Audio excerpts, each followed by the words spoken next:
Open Your Eyes is brought to you by the Belize Bank, our country, your bank, and Smart, bringing people together.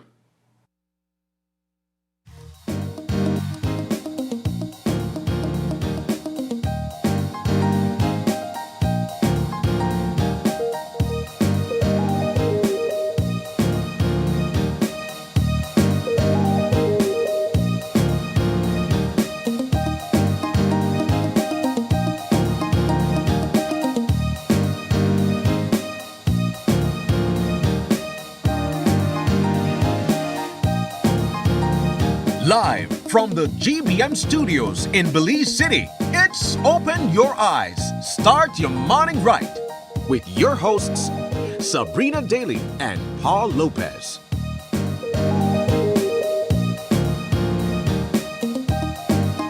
Good morning, and welcome to Open Your Eyes. Start your morning right. I'm Sabrina Daly. And I'm Paul Lopez. And good morning, Paul. What's with the change in good morning tones? You tried two different tones. Good morning. Yeah, I'm not sure about that one, so I did a second one just for safekeeping. Which one you may like more? I may like the first one more, but I couldn't go back, so I said, man.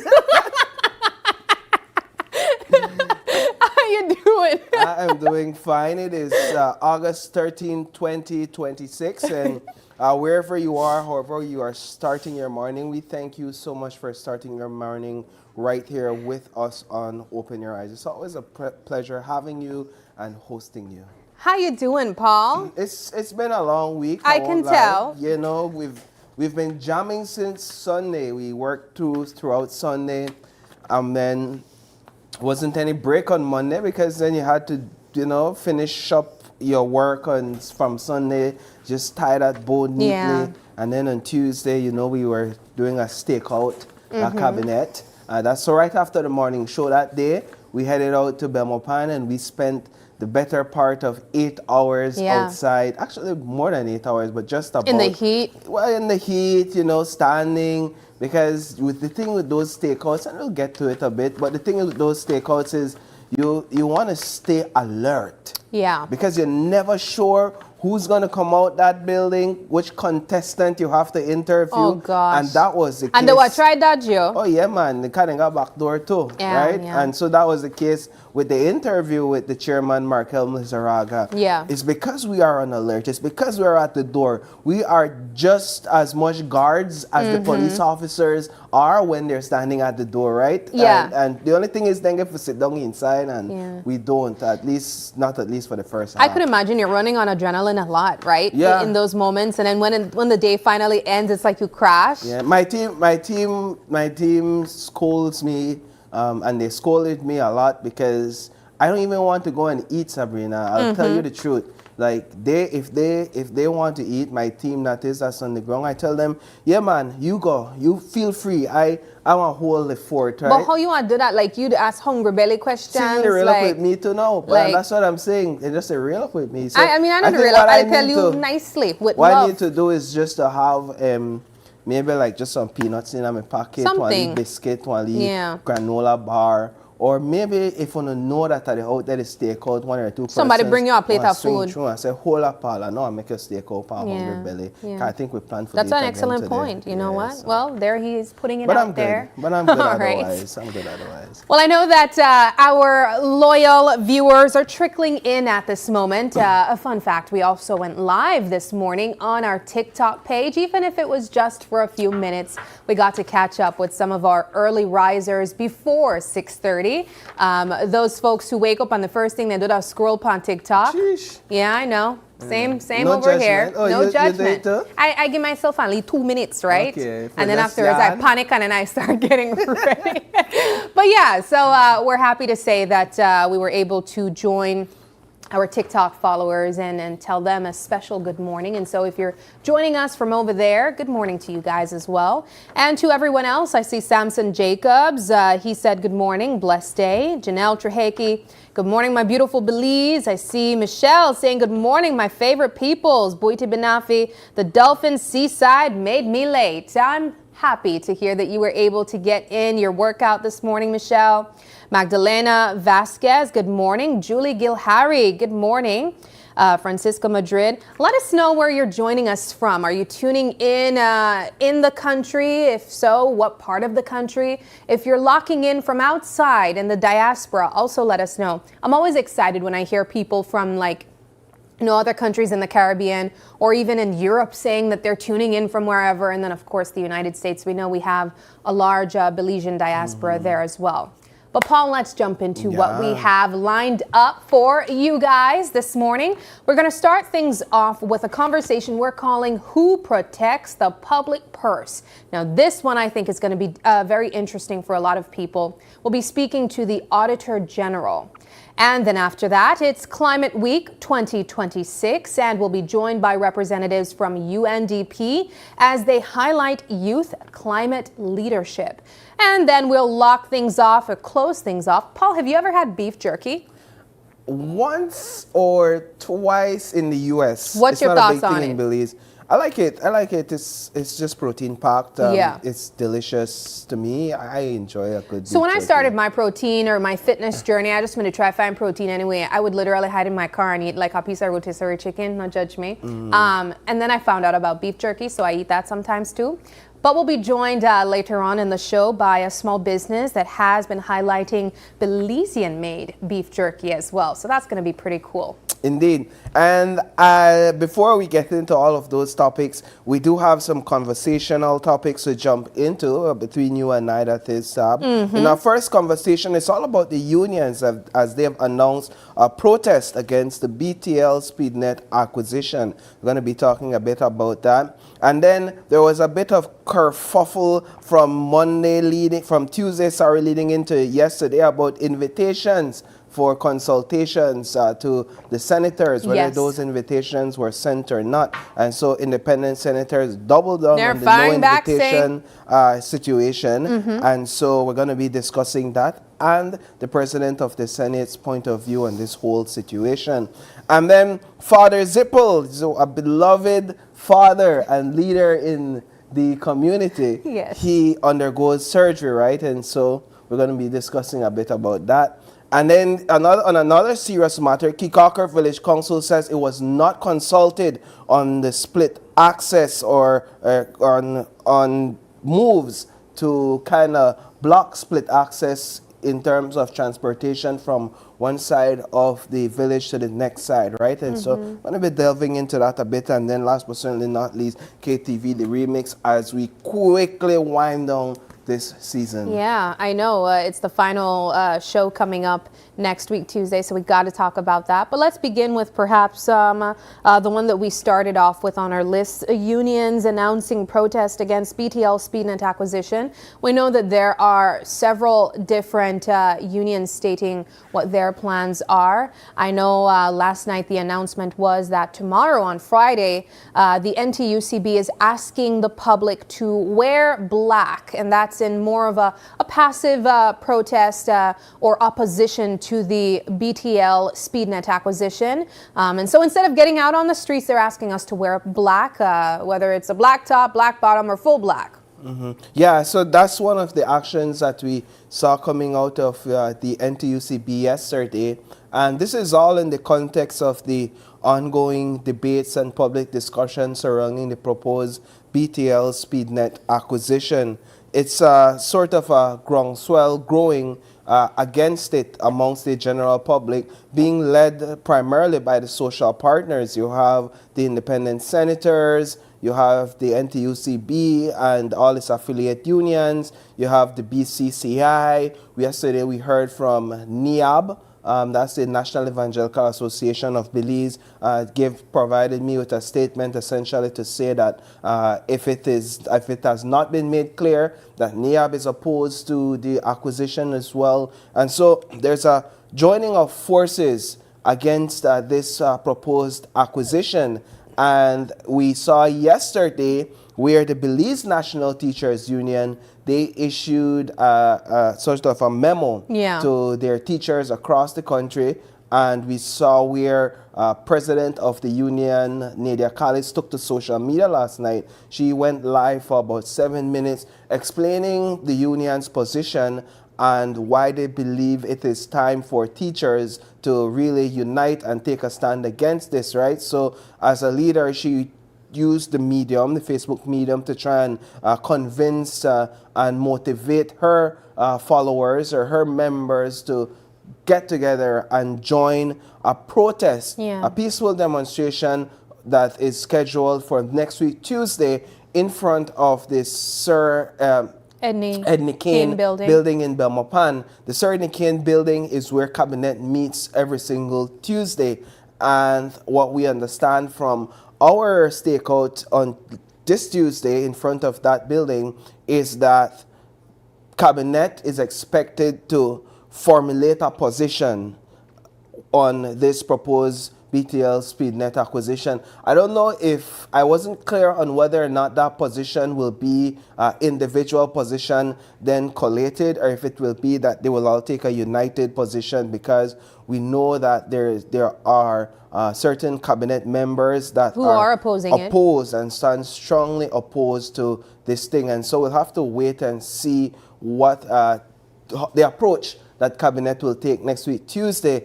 Cabinet, well, let me just make an observation before I move on to another thing. You know, I see this groundswell taking place, and I see the protest that's scheduled for Tuesday, and I won't take anything from that, because I do think that that will make some impact, that people will come out, and that they will be able to rally some support. Especially with BNTU. Right. The numbers. And send a strong message across. Well, we would hope that, well, the union and their leaders would hope that the members of the Belize National Teachers Union will come out and show solidarity, because, you know, we're still up on vacation. That's true. Some are still on, right? And so a lot of teachers are back in the classroom, but they're primarily engaged in developmental training, CPD courses, etc. That's what they're doing. So perhaps, because it's a day where they can get out of the office or get out of training and lodge their voices or lodge their concerns or position publicly, it might be convincing. However, when I look at Tuesday's cabinet meeting and the fact that police officers were out there because they received word or heard rumors that there would have been a protest. We talk about missed opportunities when we spoke about Pastor Wade not walking out of the Senate, along with all the other social partners and the independent senators and the opposition. I believe that Tuesday's cabinet meeting presented an opportunity, right, for a protest, whether by the opposition or the unions, and I see it as a missed opportunity.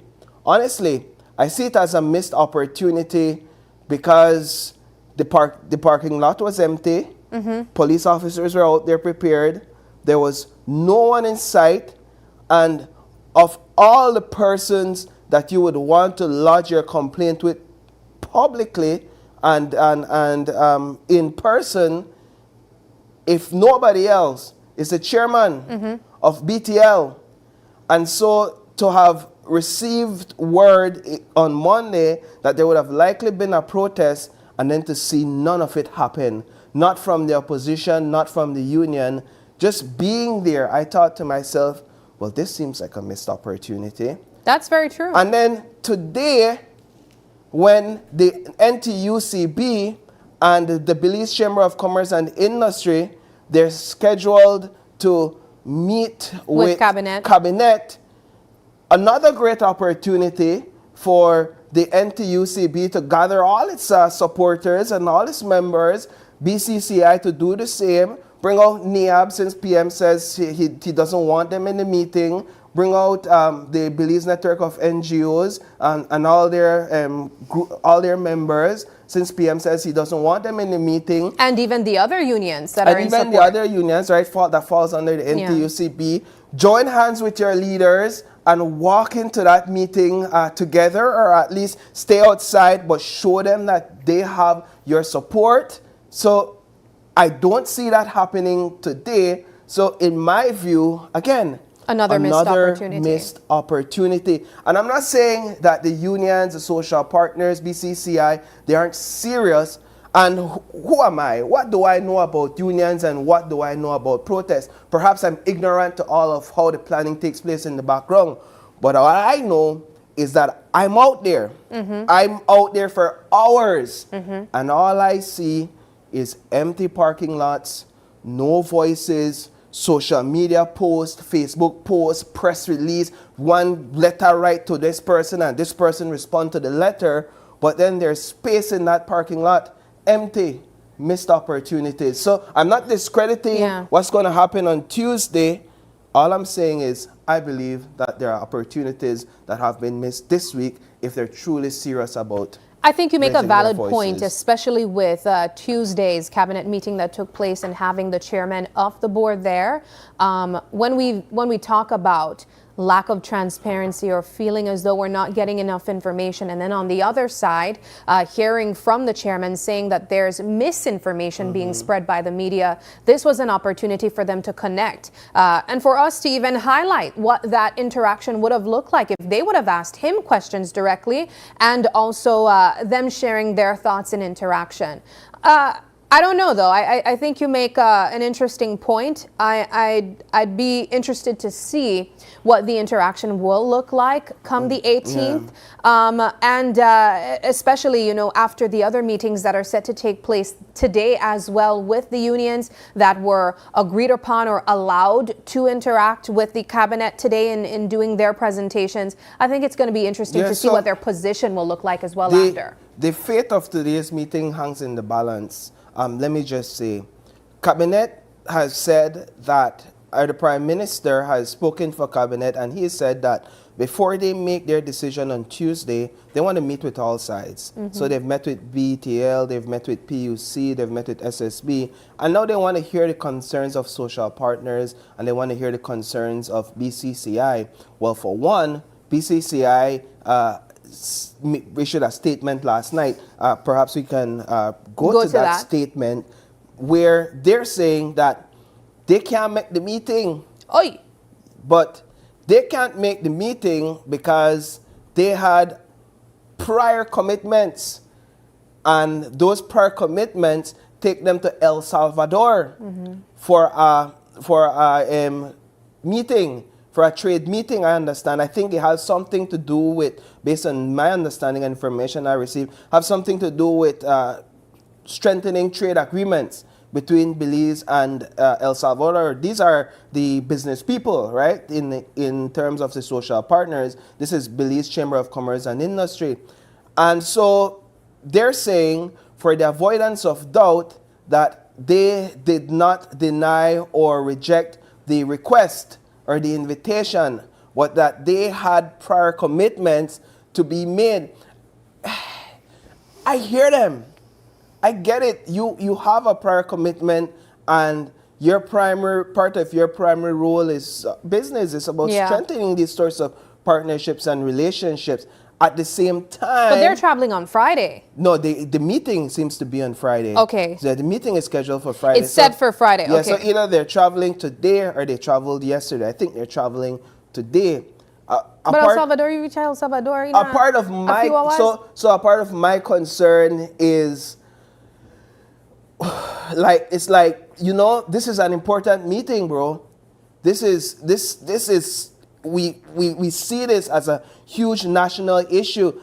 I'm not taking anything away from the importance of that next meeting as well, but we see this as an important issue. So was there not any workarounds? That's what I'm asking. Yeah. If there doesn't exist any workarounds so that BCCI can have some level of representation at today's meeting.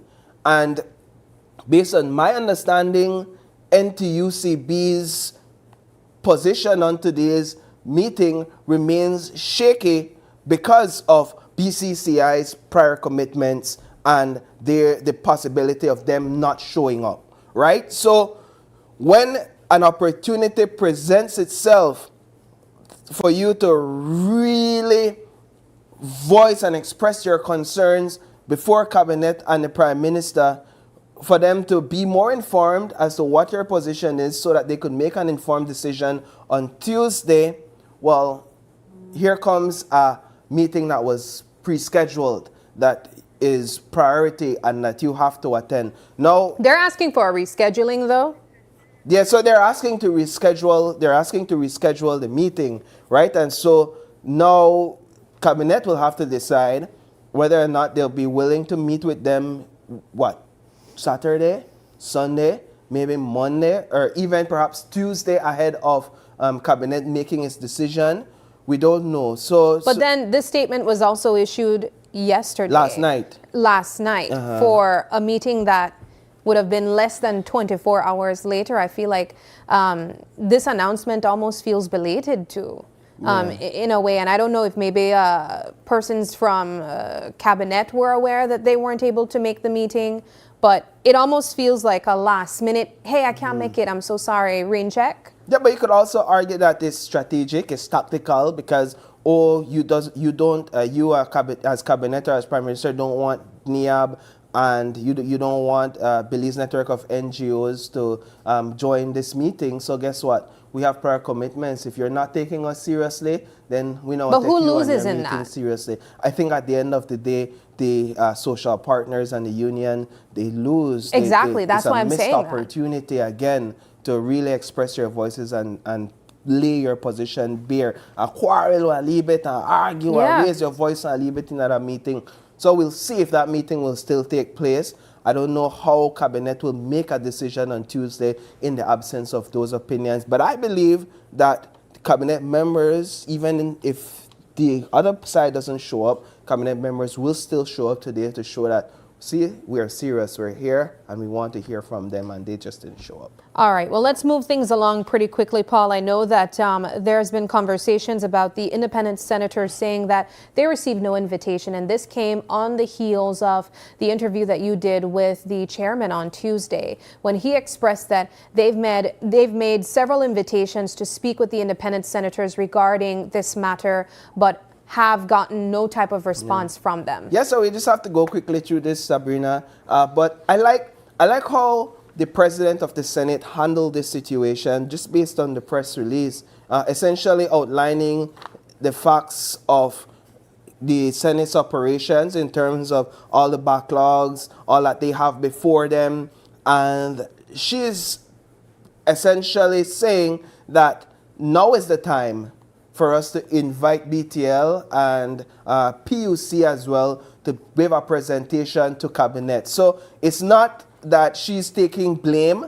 The president of the Senate, who was the one that initially received the invite, it's not that the president of the Senate is taking blame at this point. The president of the Senate is saying, I knew that this was before me, and we were waiting to see how it plays out. And now we think it's time for BTL to come and consult with us. So essentially, she is saying, let bygones be bygones. Let's put that behind us. How do we move forward, right? And that's a very diplomatic approach. And so it's almost have to say, all right, I'll put the ball in your courts as senators.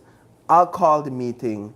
I'll invite the parties, the BTL and the PUCs, and now you have to decide if you truly want to consult with them, if you want them to consult with you, if you're going to stay in your feelings. I would have put, like, if you want to stay in your feelings, I say, no, man, it's too late now. You need to take some responsibility for what happened in the past, or if you're going to move forward and say, let's have this meeting. Here's an interesting comment coming in our Facebook viewers. This person said, Louis Wade Jr. said, what is the rush unless an agreement has already been signed? There is no deadline. Or is there? It's an interesting point. It's Thanks an for that interesting comment. point indeed, and I think this has to do more with the meeting that was set to take place today with the union members and BCCI. So. Yeah, It's an interesting thought, yeah. All right, let's move things along. Father Zippo. Let's go to KTV, sir. All right, we are running out of time. KTV The Remix finale is set to take place next Tuesday, and I know that you guys were locked in and you thoroughly enjoyed this week's genre, which was alternative, so much so that several of the contestants walked away with high scores. I believe we had 2 persons with perfect scores. But this Tuesday coming up is the finale, so it's the final show. We'll be able to find out who wins the competition, who come in second, who come in third. And I feel like it came by so quickly, Paul. It did. I feel like it's been such a whirlwind this season. And this final show genre is also gospel. And so for you guys who will appreciate gospel music, this is also your opportunity to come out and enjoy that performance as well. Yeah. I am so excited, but so nervous, Paul, for our final night. I know that we are down to 4. But ultimately, 1 will be eliminated next week, Tuesday, and then we will find out who is first, second, and third place. I know my friend Louis Wade Jr. He enjoys gospel music, Yes. so he should. Yeah, this is your invitation. Yeah. Tune in, man. If no other night, tune in for Tuesday. But this is the final competition night. Yes. And then we'll have the grand finale the week after. You know, you got final competition night, and then of course, you as the viewers have to lock in your votes. And then on the finale night, we announce, so you call it the semifinals. The semifinals, they're saying. Right, okay. and then the finale, then the season finale that will announce your votes. And so it's basically a reminder to vote, 1, for your favorite contestants. You have 4 remaining. And 2, to get those tickets ahead of Tuesday so that we could fill the bliss for the Did you go show. Tuesday? I didn't see you in the audience. Because of the cabinet stakeout, I Okay. got back home a little bit after 7. And so I was too tired to even shower and get out there. So I watched it from home. Yeah. I watched a little bit of it from home. I was even too tired to do that. I'll tell I'm you. not going to lie. I as well, I had to go back and watch the ending part of it. But it was really good. The first part that I saw the first performances because I know that there were 2. And then I saw the rest the next day. Yeah. But it was really good. I'm really hoping for, the contestants to really give it their all this final week coming up. That's competition week. I think more than ever, this is where I want to see like Boomie give all the energy and hopefully drop some of the nerves because that has been like a recurring comment that has come from the judges. I think Trevitt, they've also said that he needs to be more confident in his ability and his voice. He is an amazing singer. I think Andazi was the one that said he knows he can sing. So push really hard, I'm excited to see what Judson will do. I feel like Judson has really bloomed this entire season. I was having a conversation yesterday and someone said that they feel like Judson is like this person, when you travel and you left your home country and you just could be who you want to be, That's true. That's No what it feels judgment. like. No judgment. I would just know you. bloom. I would just have all the confidence I might have been scared to have if I was back home or in my comfort zone. And I don't know, because I think this is also our opportunity to get those personal stories from the contestants as well. Right. So That's coming right I'm around looking next forward to hearing what those stories are. And then, of course, we know Tiana. She has been a person that has been in the competition before. And so I'm really looking forward to seeing how much they show that they want to progress to the finale. And this is your opportunity to also vote for your favorite. We always say it. It's not just about their singing ability and them being, talented. You have to vote to keep them in the competition. Excellent. All right, Sam. So what we're going to do right now, first of all, let me just thank you all for engaging in the comments, for staying locked in with the views. And let me just quickly read this comment. Somebody is asking here, when will the president of the Senate call a meeting with the Senate when she needs at least 5 working days to inform us? So this is from Senator Wade. We only found out about the letter from Lizarraga yesterday, so there are not 5 working days between today and Tuesday when Cabinet makes a final decision. He's essentially saying that she cannot call a meeting today nor Monday. So they want to be consulted, the independent senators, and he's saying that essentially there's a timeline into which that is happening. So that's a tad bit of information just for our viewers to keep in mind. What we're going to do right now is we're going to take a quick break, and when we come back, there's an issue that perhaps has gone a bit silent in terms of the Auditor General and her role in an ongoing audit, that we'll have her on the couch to sit down and discuss with us. So stay tuned. When we come back, we have Auditor General Maria Rodriguez.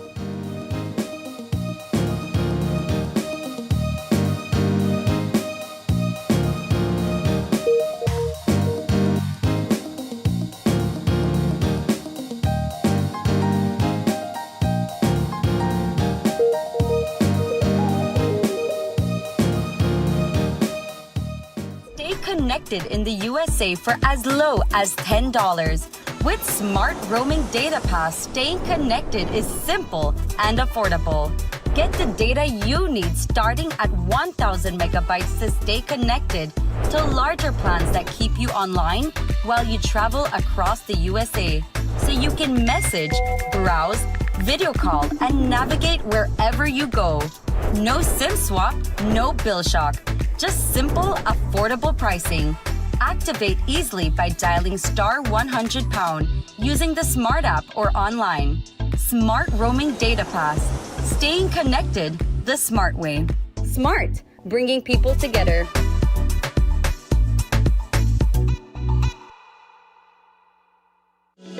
Every dream begins with an opportunity, and every opportunity has the power to change a life. This year, Belize Bank proudly welcomes 16 outstanding new scholars during its 14th annual Scholarship Award ceremony, recognizing young Belizeans whose academic excellence, leadership, and determination inspire us all. When I look around the room today, I see future entrepreneurs who will build businesses. I see future doctors who will heal families. I see engineers who will design infrastructure, teachers which will inspire the next generation. For Belize Bank, a scholarship is more than financial assistance. It's a commitment to each student's future through guidance, encouragement, and mentorship from members of our management team. Today, we celebrate 16 new scholars, more than 250 lives transformed, one shared future. Because when we empower our youth, we empower our nation. Belize is growing, and as our nation grows, so does the demand for electricity and new energy solutions. More homes, more businesses, more opportunities. BEL continues to strengthen the system that supports this growth, reinforcing infrastructure and solidifying capacity, preparing for what's ahead, ensuring reliable service for homes, for businesses, and for communities across Belize. Keeping the lights on every single day.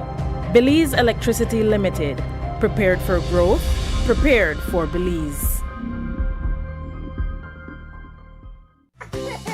When your baby feels comfortable, you feel confident. Because every little moment deserves protection you can trust. Kushkin's diapers are designed with ultra-absorbent layers that lock in leaks while staying soft, dry, and gentle on delicate skin. So your baby can play freely and you can enjoy every smile without worry. Kushkin's diapers, comfort they feel, protection you trust. Kushkin's diapers and wipes are available countrywide at a supermarket near you.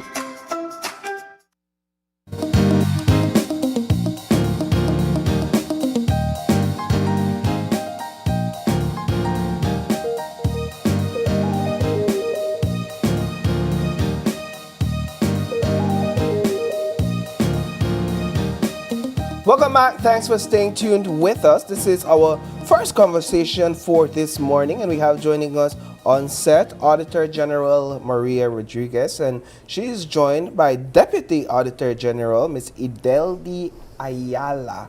Ladies, good morning. Good morning. Good morning. And thank you all so much for joining us on set this morning. Sure. Yes, it's a pleasure having both of you. Let's begin by getting an understanding of the role of the Office of the Auditor General in governance oversight. Where do you all come in, fit into this entire system? Well, morning, Sabrina, morning, Paul. Thank you for the invitation. The accountability cycle is 4 stages. It begins first with the legislature, who approves budget spending and receipts, of course. And thereafter, you have the executive, who is in charge of doing the spending and the collections. Thereafter, the third phase is where the Accountant General comes in, compiles all of those receipts and expenditure, prepares her annual statements, and submits it to us. Now, there's where we come in. We come in and we do an annual audit report. We provide an opinion of those annual statements, and we compile all those audits that we did for that fiscal year, and we submit it to Parliament. And Parliament provides that work to the JPAC for their review. And they have a very important role in oversight after we do our part, which is the JPAC, yes, which is to hold the accounting officers accountable for what we found in our audit reports.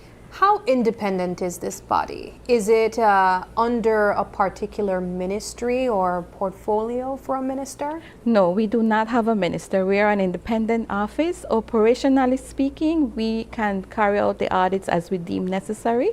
However, we do have a dependency on the executive for our finances and for our personnel. We cannot hire our officers, and we do not have our own independent.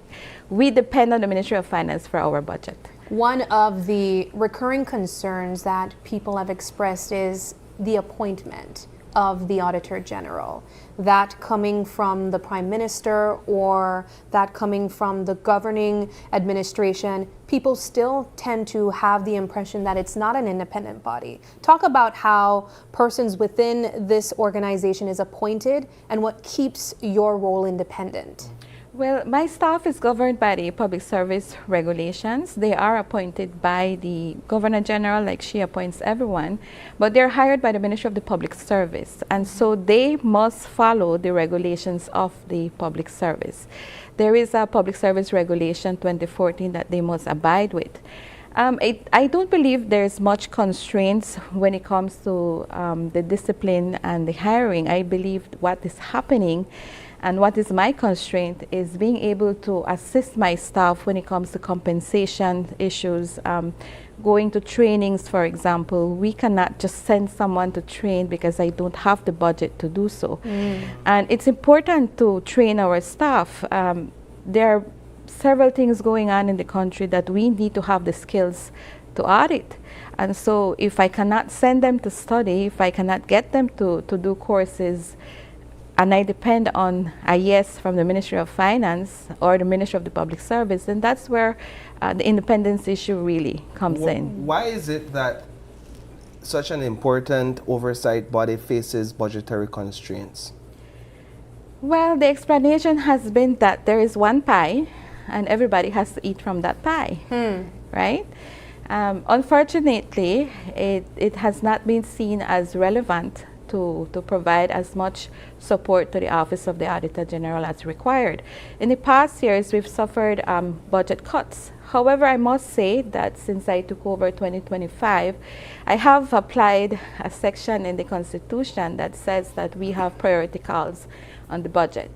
So I will normally send this information to the Ministry of Finance saying that based on the Constitution, I require an increase in my budget, and I have received it for the past year.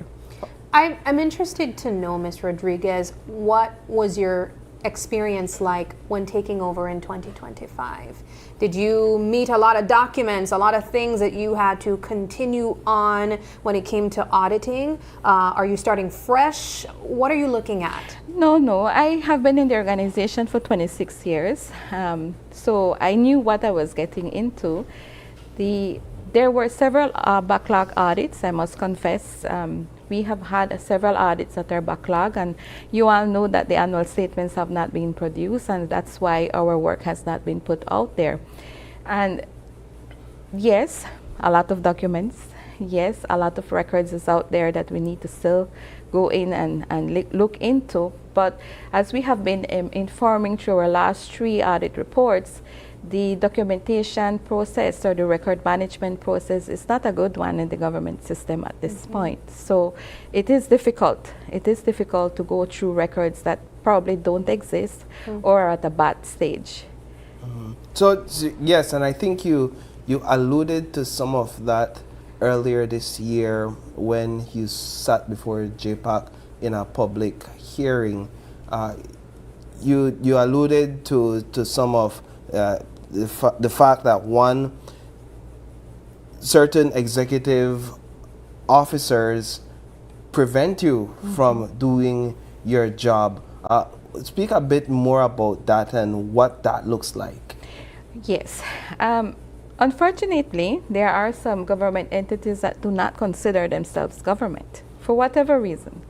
But what we have to do is remind them of the Constitution, that the Constitution permits my office to come in even when you do not call yourself a government institution. You can call yourself anything you want. Would this be examples of like statutory bodies? Exactly. Okay. Exactly. So you can call yourself a statutory body, but you are a government entity, regardless. Are there penalties for people who refuse auditing from your office? No, at this point there is no penalty other than a section in the Finance and Audit Reform Act that says that I can proceed criminally if I want through the courts.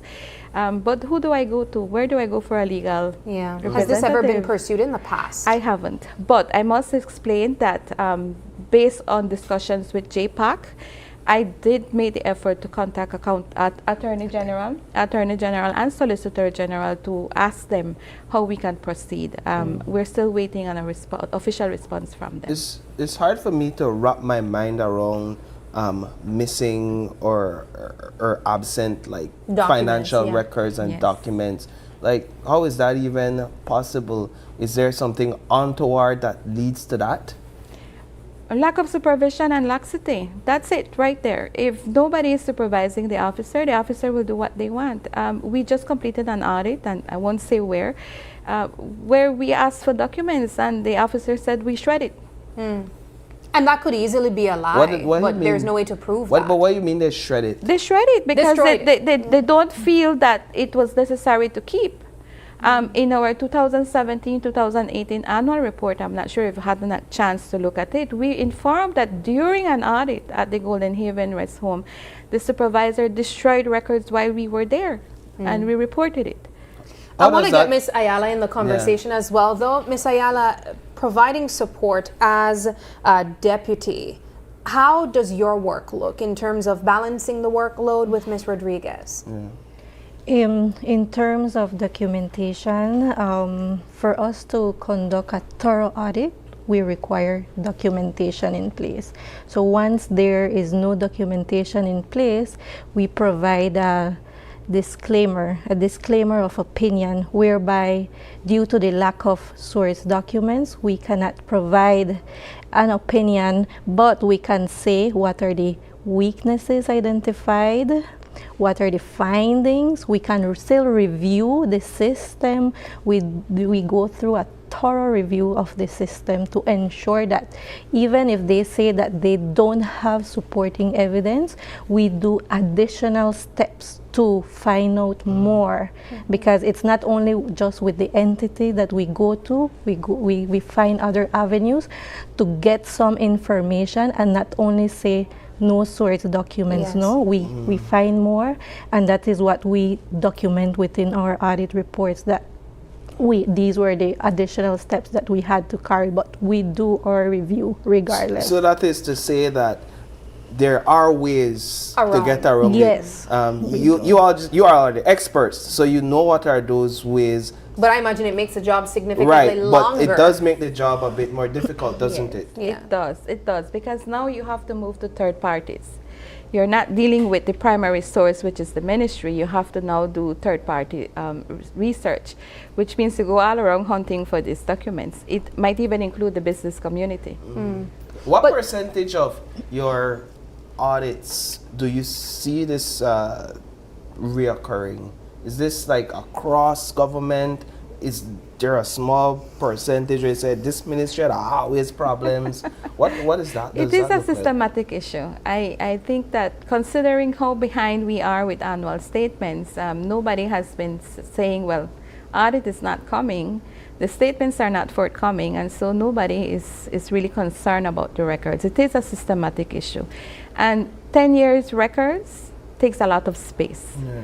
So ministries are running out of space of where to put their records and how to take care of their records. So by the time we reach, they might be in a storeroom with no light, with no AC, and the records get damaged. There's mold. Yeah, but for me, that's to say then that these ministries and other bodies are only collecting records hard copy, and I feel like that's so antiquated.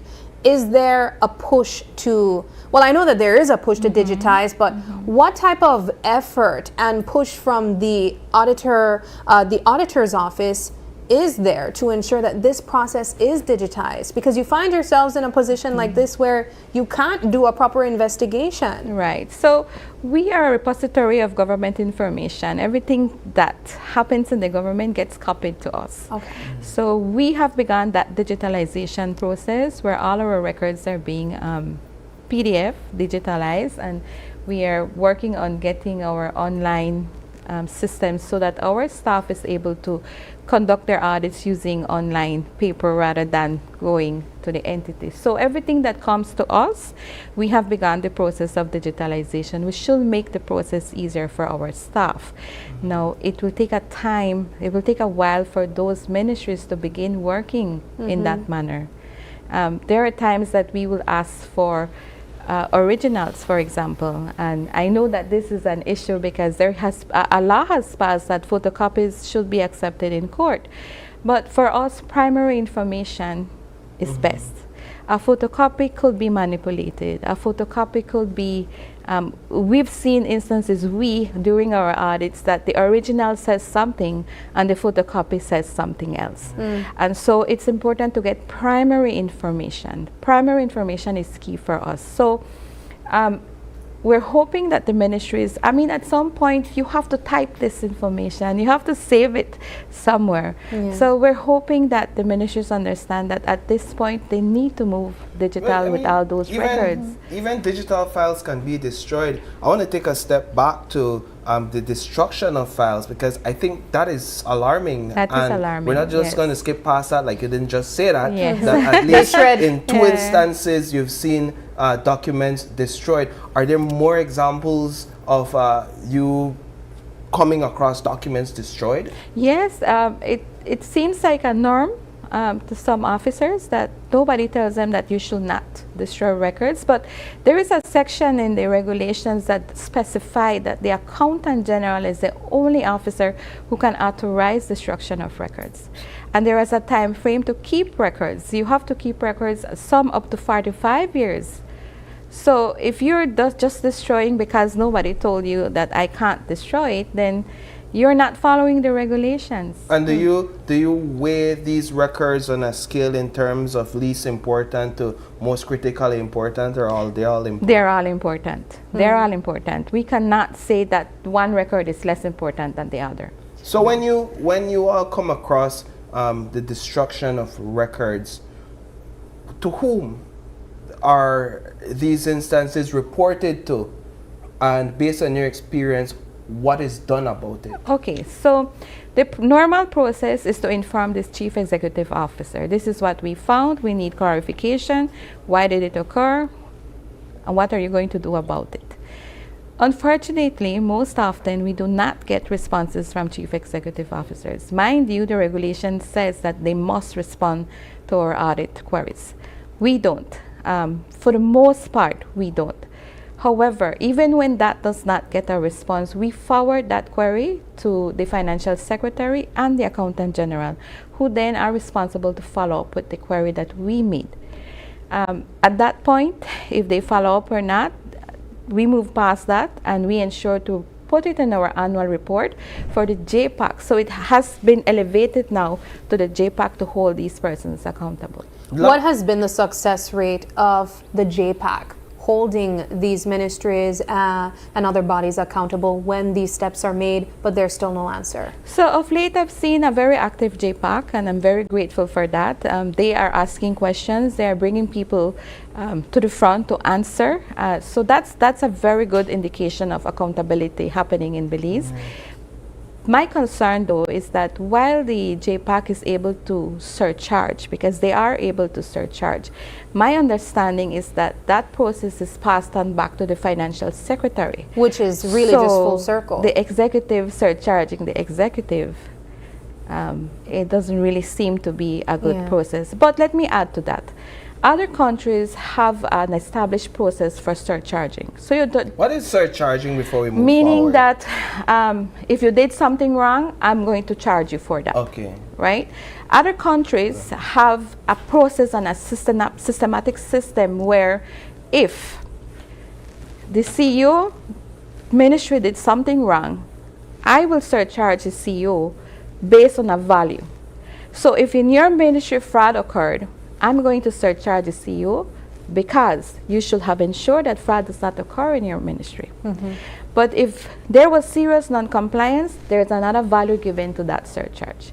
So other countries have that system set up. We don't. We have the statement, they can be surcharged, but there is no systematic process to say how do we get them surcharged. How do we get them? I can assure you that when I hire a CEO and I tell you, if there is non-compliance in your ministry, this is what you will be surcharged. I can assure you that they will begin to monitor. They will ensure that things are going correctly under their supervision. So when I think about all that you've said in terms of cuts in your budget, in terms of unresponsive chief executive officers, in terms of the destruction of documents, I can't help but think that there is a lack of the level of seriousness that is required with which this any administration should look at this office. And this is why we are trying to submit a cabinet paper for things to change. We need our work out there. The public need to know what we have found. I strongly believe that if the public was aware of all the findings we have done for the past 10 years, there will be someone who will say, you know what, my name is out there, I need to do better. Yeah. You know? So why don't this office just release the information? I can't. Protocol has to be followed. Procedures has to be followed, and I am bound by the Finance and Audit Act, Section 16, where it clearly states that my annual report has to go with an audit certification, which is the opinion of the annual statements, along with a compilation of the audits that I did for that year. I think that makes an even more concerning point for our viewers to consider. We have you ladies on the couch with us because of the hot button topic of what we're calling the Mira Millions scandal. However, if you're saying, Ms. Rodriguez, that there are several other instances where the population or the citizenry should be concerned, where people could have been held accountable, the only difference is we didn't know of it then. Exactly. That's something that we should be deeply concerned about and almost scared of, I think, because it's so easy for these reports to be covered, essentially. I also think of what we are now aware of, that after you complete your report or your audit of the Ministry of Defense, that goes to the Prime Minister. So let me clarify that process. The audit of the Ministry of Defense is a routine audit, what we will call a routine inspection. So the report will go to the CEO first for him to provide an explanation of all the wrongdoings that we may have found.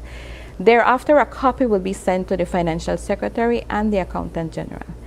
If we find fraud, it will be sent to the Commissioner of Police and to the Ministry of the Public Service, who are the authorities. I cannot take anyone to court. I cannot discipline anyone. They are the authorities who can take over the process. Wow. So the ongoing audit into the Ministry of Defense, what do you mean when you say it's a routine audit? When there were specific scenarios and reports that prompted a request for you to conduct Right. a So if survey? I go the route of special audit, which will means I can submit the report directly to the Ministry of Finance for tabling, it will take longer for me to submit something to the decision makers. If I do the routine audit, I will be able to split that report and provide several individual reports of what was found. A special audit will have to be, I don't know if you recall the immigration audit, it will have to be a big book with everything. Everything. Now, I think that there are certain important decisions that need to be made, especially concerning alleged conflict of interest. And so we want to focus on that, give the decision makers the opportunity to make a decision, and then we focus on the overall of the ministry. But it's important to get those little reports out so that the decision makers can make proper informed decisions. Ms. Ayala, perhaps you can shed some further light. I want to get you into the conversation further, to shed some further light in terms of the approach you all would take with a routine audit into the Ministry of Defense. Okay, so the general approach as auditors that we would take, no, is we have our documents, the manuals, international standards that we have to follow. So we follow these standards and we have to go based on what the standards say. So while following the standards, we have to document everything that we are doing. So all the documents that we gather. So for example, for a routine Ministry of Defense audit, what we would do, we would start out with our plan. So what are the focus areas that we will be focusing, no? So we identify all our line of inquiries. We will be focusing, for example, and we will be focusing on procurement.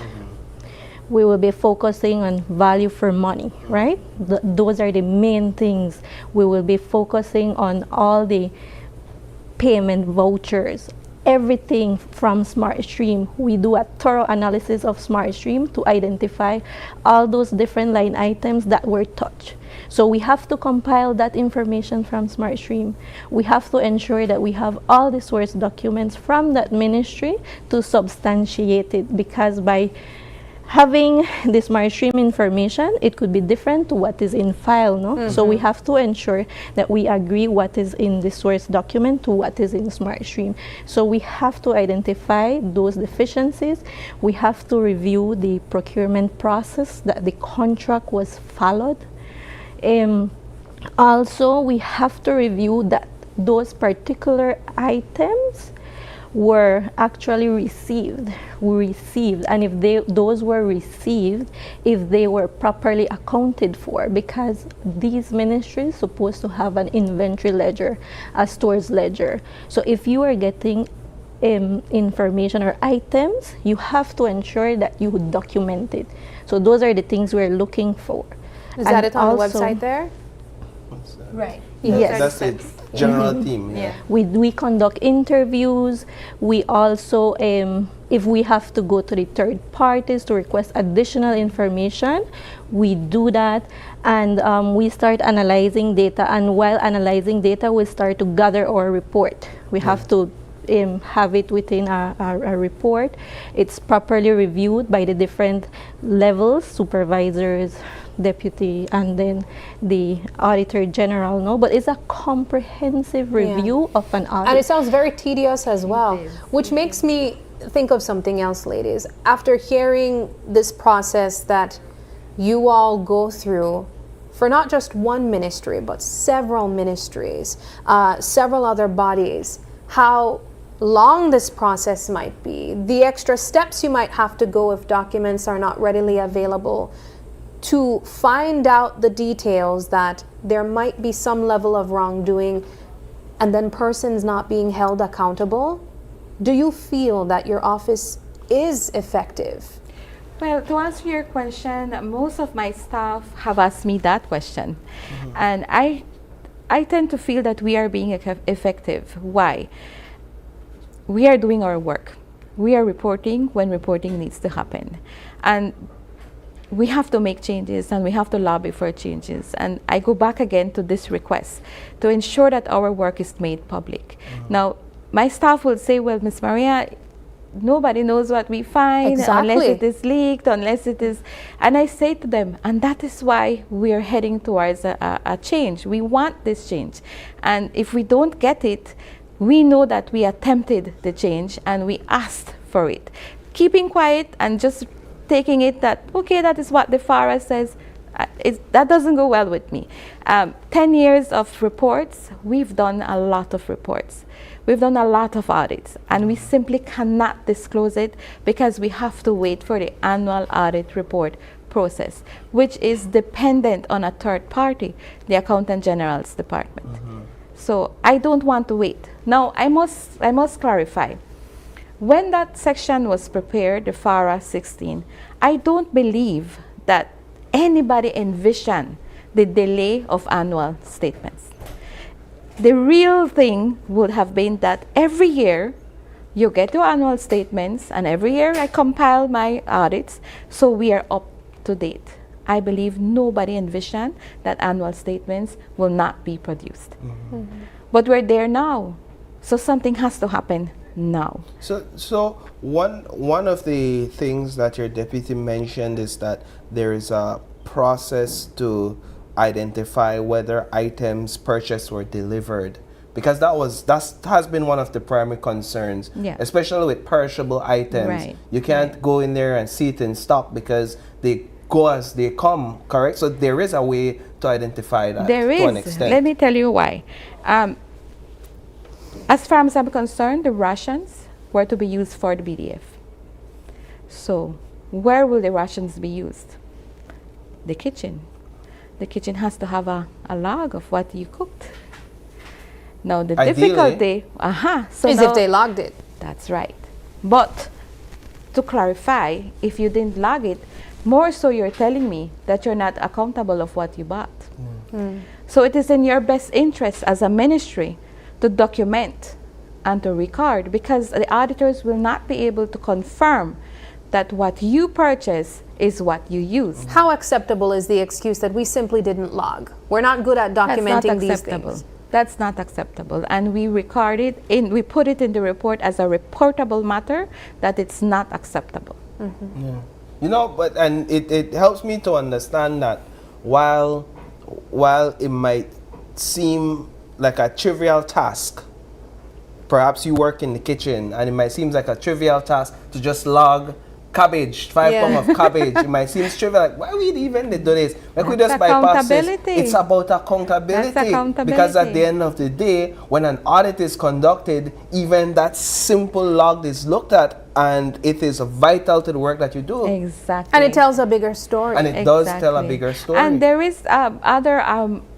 ways of doing things. We do observations. So for example, in a kitchen, any kitchen, this could be for the hospitals, this could be for any entity that cooks for their residents or so. We will do observation. We will sit and we will see what the chef is cooking for that day. And guess what? 2 weeks after, we're going back to check what was logged in the book. And if what we saw doesn't match what you have in the book, then we know something is wrong. So you all are spending time in the kitchen at the BDF these days? Not yet, but it's coming. It's coming. In terms of the conflict of interest aspect, how do you determine conflict of interest, and especially in the face of media reports that has already to a degree established a level of conflict of interest just based on leaked documents? So conflict of interest, let me clarify. I cannot say conflict of interest occurred. Only a court system can do that. I can say alleged conflict of interest occurred, just to clarify. However, the evidence will prove whether there was alleged conflict of interest or not. And it is important also to clarify that who had the responsibility to ensure that there is no conflict of interest is the accounting officer, the chief executive officer. So regardless, if a minister says my brother or my sister or it is the chief executive officer who should have said, minister, there might be a possible conflict of interest here. So that if that did not occur, then that risk was not dealt with appropriately by the ministry. And let me add, other entities should also have come into the picture. You have the Ministry of Finance, who gives no objections to these contracts. You should have said, wait, so and so, have you checked on this? You have the Contractor General. These contracts are in the names of, have you checked on this? So you have third parties who should have gotten involved in at least identifying this risk. So it goes beyond having a conflict of interest. I think that process on its own would rule out the excuse or the response, at least, that we've been hearing from these ministers of them not being aware of the process even taking place, them not approving contracts, that going through the necessary channels. I think this proves that it is time, and if there is anything at the moment, but that proves at this time that it is important to prepare a conflict of interest declaration for the ministers. Very true. If you want accountability, this is the time that you will say as a government, you know what, Parliament, Cabinet, let's do the right thing. Let's prepare a conflict of interest declaration. We do so in our office in every audit that we have to carry out. My staff has to declare if they have a family member, if they have a friend, if they have to declare these things. And I think one of our biggest recommendations for this audit and for as a whole is that if none exists, that they need to now begin declaring their conflicts of interest, possible conflicts of interest. So do we know if that exists currently in law? I don't believe there is a formal document that they can sign, but we are recommending that that process begins immediately. How do you go about then the process of identifying conflict of interest in terms of questioning people? Is that a part of the process that you're undertaking right now? Interviews are key. Interviews are key to our findings, and what we do is we conduct interviews and then we corroborate what was said to us through the documents. So interviews are very important. The supervisor lead has begun scheduling interviews, and so that should commence anytime soon. No, I know we've said and we've reported that you all are prioritizing conflict of interest, but what about the other aspects? When can we expect information on, for example, whether or not we got value for money? There's legislation that says that in the spending of finances that it must be done in a manner that, in a Creole terms, that stretch your dollar. Like there's legislation that says administrations must find bang for buck. Are you all going to look at that as well? Yes, that is one of our lines of inquiries, which is value for money, whether stores were received the way they were paid, and whether they were used for the benefit of the BDF and the Coast Guard. Well, Deputy, when can we say, give a timeline? That is the bulk of the work. So while looking at documents is one thing, going to these entities is another part of it. Now remember, we're dealing with security officers. I've done audits at the BDF. It's not easy to get information because of security reasons. Right? What do they do? They tell you that it's a matter of national security that they can't when release we first went back in 2017, that was what we were told, but we pulled the Constitution.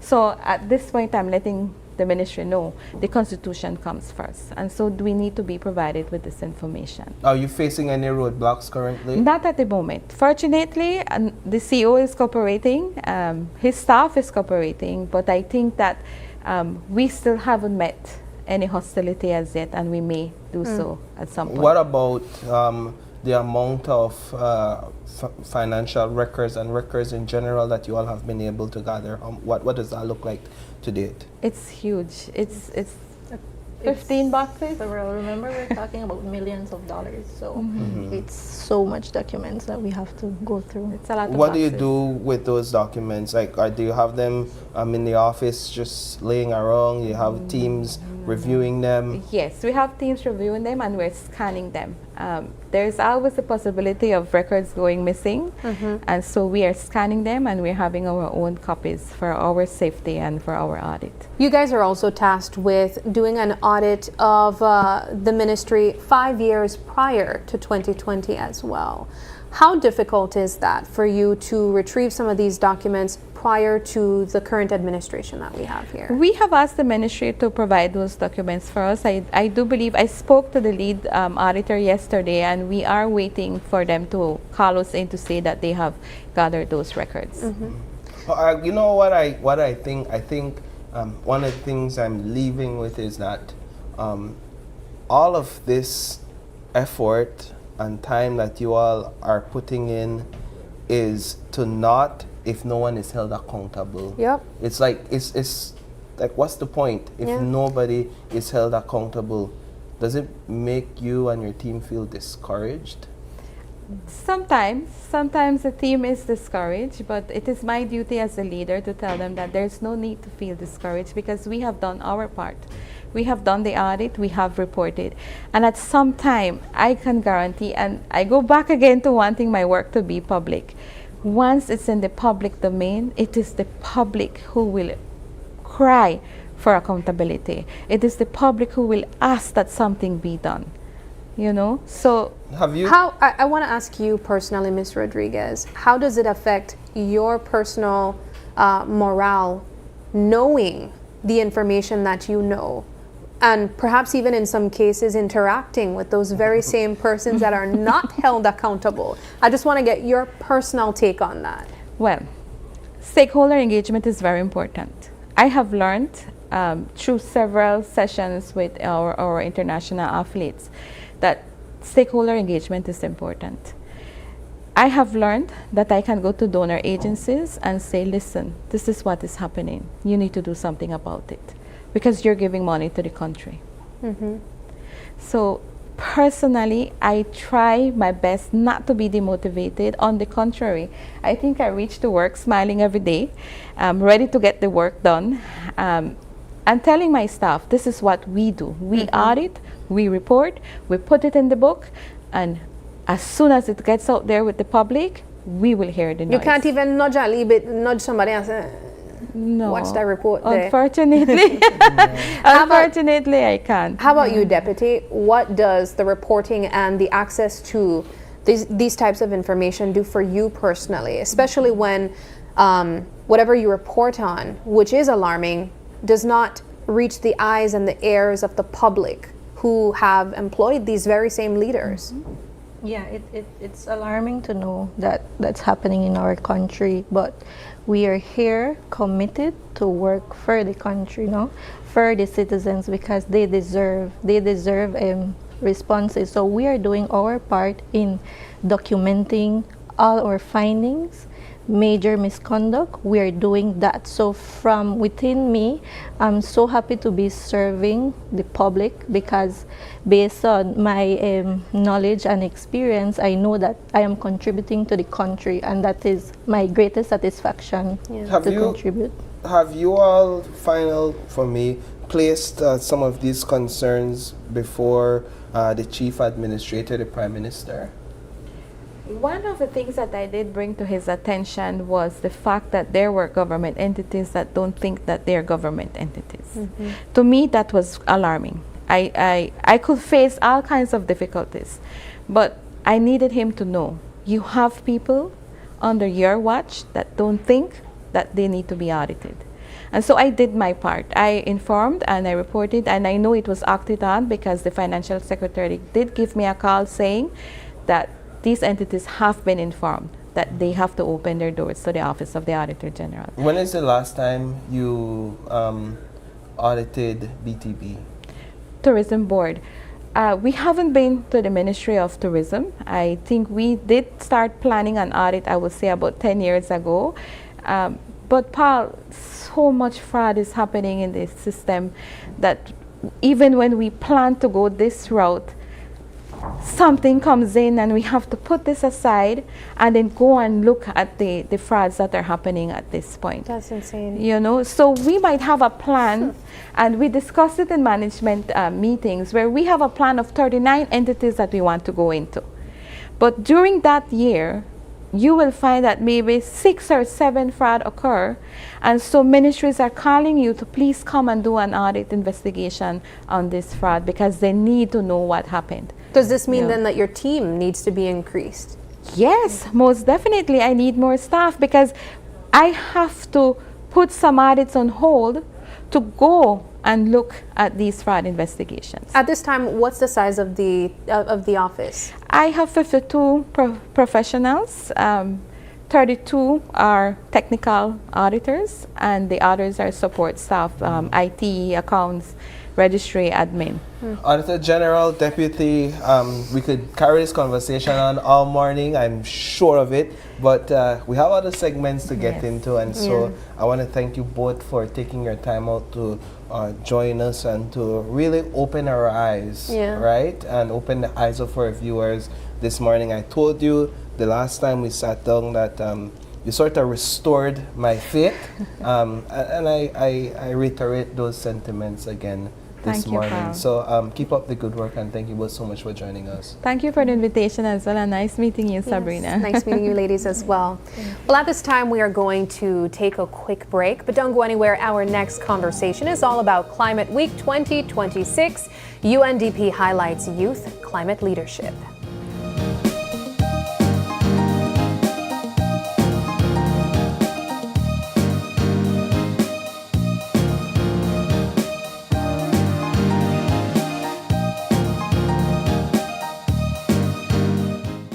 To the final weeks of KTV The Remix Season 8. Who will be crowned the next KTV champion? This Tuesday is the final competition night. 4 contestants will take the stage, but only 3 will earn their spot in the grand finale. So, who will make it to the end? That's where you come in. To keep your favorite KTV star in the competition, you have to vote. Text the number of votes followed by a space, then your contestant's assigned voting number, and send it to 585. Remember, each contestant has a new assigned voting number for this week. Here are this week's 4 contestants. Why can't you come stitch me up? Why can't it ever be enough? I'm here without you, baby, but you're still on my lonely mind. Thinking about you, baby. Beautiful. Do you know I love you so? Downstairs, how is her temper this year? I turned up your TV and stomped on the floor just for fun. You can also support your favorite by sending credit directly to their assigned smartphone number. Cast your vote by Sunday at midnight and tune in on Tuesday at 8 p.m. for the final competition night of KTV The Remix Season 8.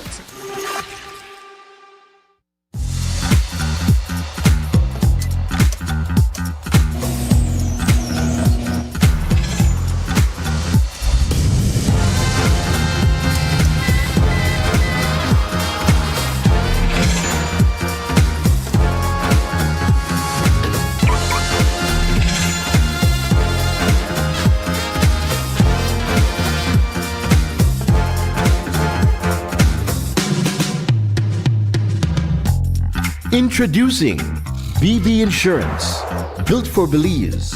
Your security, our priority. Belizean law protects children under 18.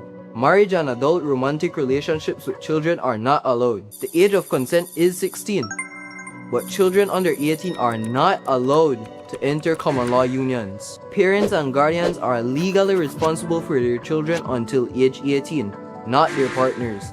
These laws exist to keep children safe. Protection is everyone's responsibility. To learn more, follow us on Instagram and Facebook. Insurance fact. Did you know with Home Protector Insurance, Home and property insurance does not only cover hurricane and fire, your lifetime investment will also be protected from explosions, water damage, malicious damage, and more. So you can rest easy knowing your home is protected. Visit any Home Protector Insurance office near you to learn more.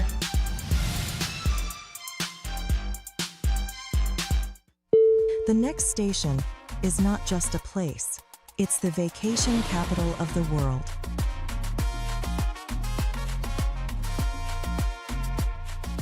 Mexican, Caribbean, the vacation capital.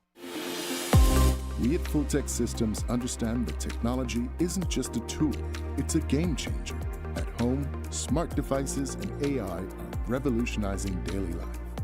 In education, tech is making learning more interactive and accessible for students and educators alike. For businesses and government, it's driving innovation, streamlining operations, and unlocking growth, leveraging tech for better services, infrastructure, and security. At Fulltech Systems, we help you thrive with cutting-edge solutions, partnering with leaders like Dell, HP, Microsoft, APC, Fortinet, Cisco, and Tomy.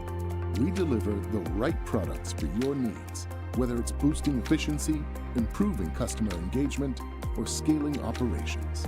Connect with us and let's drive innovation together. Fulltech Systems, your technology center, where you come for the price, but stay for the service.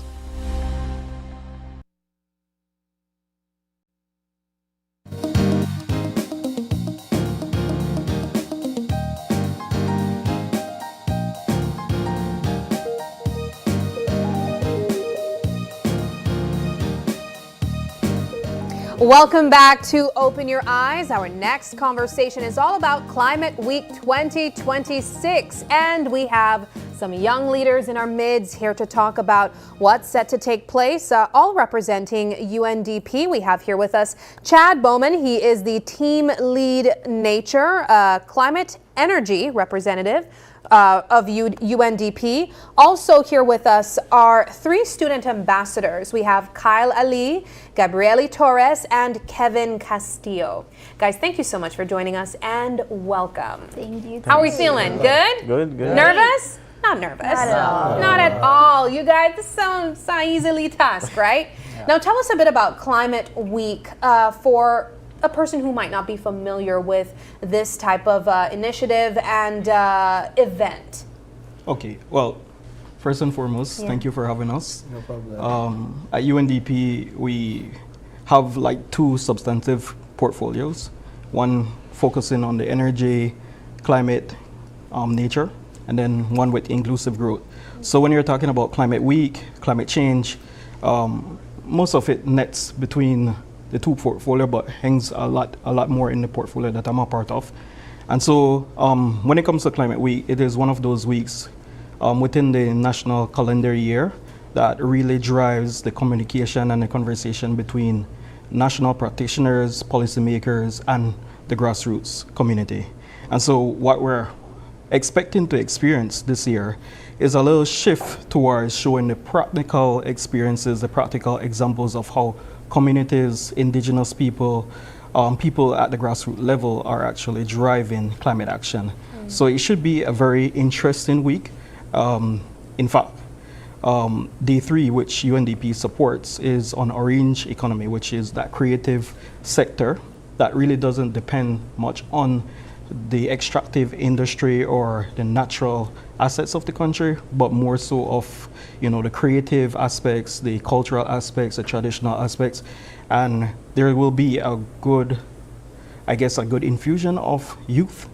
Yeah, that's why they're and here with us. coincidentally, UNDP has a cohort, or first cohort of youth ambassadors this year. So I think I give them some opportunity to give their perspective. But I think this year will be that year that you will see a lot more communication at the different levels where that cross-pollination will happen, and what's the makeup of that cohort? How many where are they from? Do you have those? Yeah. details? So I checked in because I'm not really intricately involved. But it's 10 this year, it is the first year we're collaborating with the University of Belize. Okay. They have a diverse background. You have some from the environment, some from maybe economics and the social sciences. But I think what is really important to know about this cohort is that they are really like the trailblazers, and it has been a really good experience, I think, for them, because what I saw on record is that we have some of them that are assigned to certain ministries, so they are getting their hands really, hands-on with maybe things like the day-to-day running of maybe an initiative or so forth. So we have some of them at MRT, the Ministry of Rural Transformation, some of them at NBio, and so forth. So it is really a good experience, I think. Yeah. For us, UNDP youth really drives change. When you're talking innovation, the new thought process, how do we harness communication mechanisms and make it transferable to the different layers of our demographic. Youth are at the helm of that. I think it also speaks to continuity too, when we think of the next generation driving some of the very same things that we're working towards right now. Indeed. But before we get to the younger people on the couch with us, I want to talk about the theme of this year's event. It's going to be highlighting things like innovation, inclusion, and resilience. What does that look like for the everyday Belizean life? Right. So, I mean, there's three strong words that comes out of the theme. Innovation. Really, you're speaking on how do we take a new approach or a more innovative approach or a smarter approach to dealing with the challenges that we have. And then when we're talking resilience is really how do we plan, adapt, and respond in a way that we build back better. And then inclusion. I mean, it is a whole society approach. All voices matter. Really, at UNDP, this is what our core value is. Innovation, building resilience, and also inclusion. What we do when we talk sustainable development or risk-informed development, those are the constituents that really drive development. In fact, if I could divulge a little bit and speak a little bit technical here. All right. When we talk about risk-informed development under the context of disaster risk reduction or climate change adaptation, we don't take a disaster as a result of it is natural. The hazard is natural. The storm, the hurricane is natural. But the disaster is a direct influence of how do we do development. Right. So we need to innovate in a way that is risk-informed. We build collaboration with the different layers of our society, the different stakeholders. Everyone's experience with a storm may be different, so you need to build your strategy in that way. Yeah, and then the innovation is as a direct result of how do you take that analysis and that mapping of the experiences of people and the experiences of how the assets and the different elements of our society, whether it's social, economic, or environmental aspects of our society, is interacting with the hazard. And then that's risk-informed development. So when you're talking climate week, it is the same language. It is it's just you spin it in a different way, but it is really important, and it is important because when you're taking it to the community level, you could see how communities respond to climate change or disasters in different sectors. Yeah, and that concept, I really like how you put it, because it's something I learned several years ago. Is that the hazard is natural, right? How you put it. Indeed. But the disaster comes from, let's say, for example, a community in Belize City that lives along the coast. Right. And most of the houses are either wooden houses that are not built up to standards or low-lying houses. Right. And the hazard impacts that sort of, these structures. Indeed. It determines the level of disaster that you will experience. So if there's complete devastation, you have to then look at, all right, we're going on here. The preparation, and how do we be more informed in the future to prevent this from reoccurring in this very same community? But we want to get the young people into the conversation. Yes. All right. So as we highlighted earlier, we have some youth ambassadors, UNDP student ambassadors here with us. And so we want to get some quick thoughts from each of you of why you think it's important to lend your voice in Climate Week. We could start with you, Kevin. Well, to start, basically, Climate Week is, well, we're spreading awareness, especially with the young people, the youth involvement, and that's what I really like about this Climate Week, that we get to spread awareness to the young people, and because there's a lot that don't know maybe what Climate Week is, when it is, why it's so important, and to get them involved, because we know that us young Belizeans are the future. So it's very good to get them involved, to get them to know what it is. Are you involved in a ministry at this time? Are you assigned? No. Okay. So for you, before I move on to the others, why do you see it important? Like personally, what are you passionate about with climate and climate change? What makes you passionate? Well, I've seen because I'm from Orange Walk, yes. Okay. And we've seen in the past, like for example, there was the incident with the river, and The new river. that really shocked me to know that that's what was happening.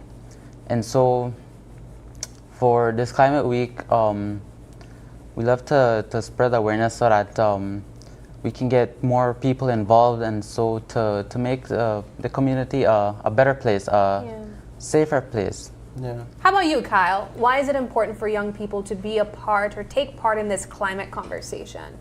I believe it's important for the youth to take part in this climate conversation because we're the ones up next. The future is in our hands. And it starts now? Yeah, and it starts now, yeah. Are you a student at the University of Belize? Yeah, I'm a marine biology student. Oh, so yeah, okay. My interest has directly been the connection between people, the environment, and sustainable development. When I signed up to be applied to be a student ambassador,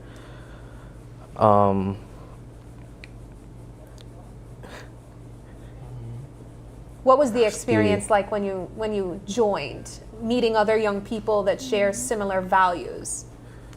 Did you make friends? Yeah. It was a good experience to communicate, to learn from the people at UNDP, their mentorship. What has your studies, if anything, taught you about how the climate and climate change perhaps is impacting the marine ecosystem? It's been impacting the marine ecosystem. Well, as somebody this is my final semester, so I've seen a lot. I've been to pretty much every single marine protected area. I've seen the impact of climate change, the negative impacts of tourism. So there's a lot of impacts. Yeah, there's a lot that you could get into in terms of the How about you, Gabriele? What has been your interest in the climate conversation as a young person? Well, I'm also studying marine biology with Kyle. Wow. Okay. So basically the same things. We're more concerned about right now how we are affecting the ocean. That's my primary goal. Okay. How what we do here on land goes back into the ocean. So all the plastics, the garbage that we throw away, we usually think it's, one bottle won't do anything, but it does impact a lot. So what we're trying to do at Climate Week is get the youth especially to be aware of that situation that's going on, and for us to have this sort of knowledge, and for us to be aware for exactly what Kevin had mentioned, for our future, since we will be the ones that will eventually be making all of these important decisions in government, in our jobs.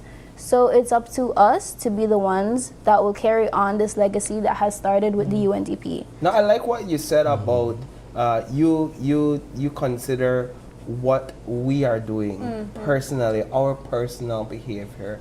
And I think that's a huge part of the conversation. A lot of people want to know, all right, we talk about climate change, but what can I do to make a difference? Yes. What would you say? Yes, exactly. So it's those little habits that we have, because as a person, you would be like, oh, I'm not gonna be in the room for a while. I'll leave the lights on, I'll leave the fan, the AC on, and we don't think anything of it. Those small actions that we do, they affect greatly our planet, and we may not see it, but in the longer run, it does affect us. And especially the throwing of garbage on the streets, which is why we're a lot involved with cleanup campaigns, planting trees, having a more greener mindset for us to be able to preserve our country and to have it be a more sustainable place to live in. So beyond sitting on a panel like this, you believe that there are simple things people can do, people are listening right now, can participate in, perhaps right now while they sit down, first, that they can do right now. Of course, yes. So one of the projects that we have going on right now is we are doing what is called the Climate Action Challenge, where we are also inviting the viewers at home who want to participate in the challenge. Basically, every week we'll have, like this week, we are doing what is known as the reusable bottle. So you're not gonna use a plastic bottle, you're not gonna buy a bunch of plastic bottles, you're gonna take your same water bottle from home, refill it at your job, your school, wherever, so that we reduce the amount of plastic that we are contributing to the planet. So those are some of the ways that we as ambassadors are giving back and making a positive impact on the planet. And this is all a part of the Student Ambassadorship Program. Chad, talk about some of the other things that these young people are getting involved in through UNDP. Yeah, I can't say it any better, right? I can't say it as great as how she said it. But I think what she mentioned about the little things for community members, for our members of our population to take into consideration during Climate Week, there will be some exposure of that. But I think also this is their last month, right? I think they're wrapping up. It's a 6 month. It's a 6 month period. But over the last five months thereof, they came up with concepts also for us to take into consideration where you could be more involved in climate action and sustainable development. So that was one of the main aspects of where they work towards. But I would want to say it's commendable that they also have built capacity when it comes to communications, professional skills, overall learning about the UN system and the development landscape. So they have been really involved in that. I liked her response because her response was really on ball when she said that when you're thinking about climate action or how do you get involved, it's just those small consistent habits that will make the difference. So it's not those big bang sort of things that will make the change. It is us having the behavioral change that will deliver on the results that we need as a community and as a society and as a country. Excellent. So Climate Week takes place, it begins next week? Yes, next week. There's the actual event. There's an event in Punta Gorda. Yes. Correct? So all roads leads to Punta Gorda as of when? So there is two phases. So there's the initial climate finance forum that leads into Climate Week. That happens on Thursday next week. And then you have the official opening, which is the Friday, where the Climate Change Department will have its March opening ceremony, and then you have the days of events. In the case of UNDP, we're supporting Day 3, which is the Orange Economy Day, and we have some flagship activities for that particular day, which includes climate leadership stories, which will involve some NGOs, some community members, agencies. They will speak specifically on how they have been able to deliver on results when it comes to actual climate action. And then we will have a fishbowl with some practitioners and some policymakers to deliver their experiences with, how Belize has moved along the tangent of carbon markets, climate change adaptation and mitigation. Excellent. And it will be a lovely day, I must it sounds fun already. All right. All right. Well, thank you guys so much for joining us. We definitely learned a lot, and I hope that anyone tuning in, especially young people at this time, they're inspired to also get involved. I know you said that they are closing off this cohort here, so I imagine there will be other opportunities for more young people to get involved as well. Great. And we encourage that too. We invite all the youths who would want to be a part of this to make a change, because all of us are capable of making a big impact in our world, and it is for us anyways. Belize is for all of us. So we do encourage those students who want to make a change to start small. It doesn't have to be anything big, as Mr. Bowman had said, but we do encourage the youths especially to take a chance to, step up. All right. That's right. Well, thank you very much, and we wish you guys all the best. Now we have to take another quick break, but don't go anywhere. When we come back, it's all about Mountain Bits, a taste of Belizean-made beef jerky.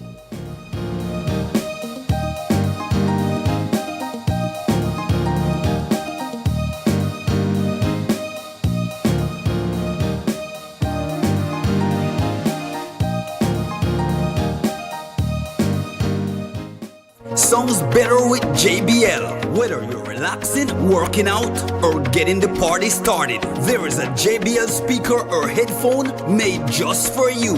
Enjoy powerful JBL pure bass sound with the new JBL Tune 530BT and Tune 730BT wireless headphones, delivering all-day comfort and long-lasting battery life. Take your music anywhere with the compact, mighty JBL Go 5, built to keep the beats going. Ready to party? Turn every gathering into an unforgettable experience with the JBL Party Box on the go. Essentials too, or go even bigger with the all-new JBL Party Box 330, packed with booming sound, dynamic light show, and endless entertainment. Get yours today at Cellular World and get a 1-year warranty from the authorized JBL distributor.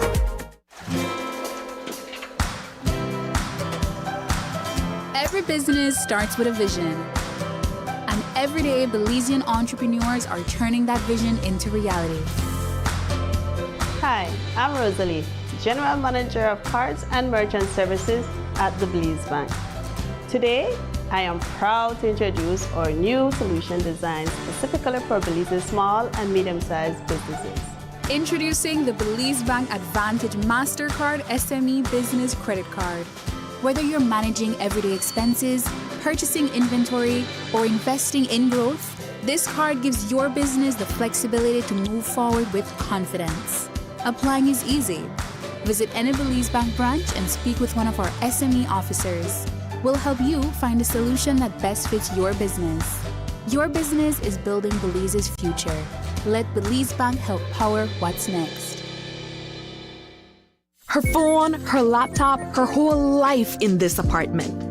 If anything happens, it's more than just a loss. It's everything. RF&G Renters Insurance helps protect what matters most, even when you don't own the place. Life moves fast. Your connection should keep up. Need more credit? More data? A flex bundle that fits your lifestyle? With Smart Prepaid, they're a prepaid option for every lifestyle and budget, making it easy to stay connected wherever you are. Because with Smart Prepaid, you can connect on your terms. Purchase credit, data, flex bundles, prepaid plans, and all your favorite prepaid services at any Smart agent, Smart showroom, or simply dial *100# key. No stress, no waiting. Just fast, easy, convenient ways to stay connected every day. Smart Prepaid. Connect on your terms. Every dream begins with an opportunity, and every opportunity has the power to change a life. This year, Belize Bank proudly welcomes 16 outstanding new scholars during its 14th annual Scholarship Award ceremony, recognizing young Belizeans whose academic excellence, leadership, and determination inspire us all. When I look around the room today, I see future entrepreneurs who will build businesses. I see future doctors who will heal families. I see engineers who will design infrastructure, teachers which will inspire the next generation. For Belize Bank, a scholarship is more than financial assistance. It's a commitment to each student's future through guidance, encouragement, and mentorship from members of our management team. Today, we celebrate 16 new scholars, more than 250 lives transformed, one shared future. Because when we empower our youth, we empower our nation. So it started off like any other summer day in Belize. I decided to go down to Builders Hardware since I heard they had 25% off on summer outdoor products. I got a couple of items, a chair, a grill, a cooler, and I got carried away, but the prices were so good. But anyways, I might have gotten comfortable, maybe too comfortable. Then I saw the news, and the hurricane season was not playing with me. But thank God Builders also had 25% off hurricane preparedness items as well. Flashlights, batteries, sealant, first aid kits, everything I need. And guess what? My grill survived. Life moves fast. Your connection should keep up. Need more credit? More data? A flex bundle that fits your lifestyle? With Smart Prepaid, they're a prepaid option for every lifestyle and budget, making it easy to stay connected wherever you are. Because with Smart Prepaid, you can connect on your terms. Purchase credit, data, flex bundles, prepaid plans, and all your favorite prepaid services at any Smart agent, Smart showroom, or simply dial *100# key. No stress, no waiting. Just fast, easy, convenient ways to stay connected every day. Smart Prepaid. Connect on your terms.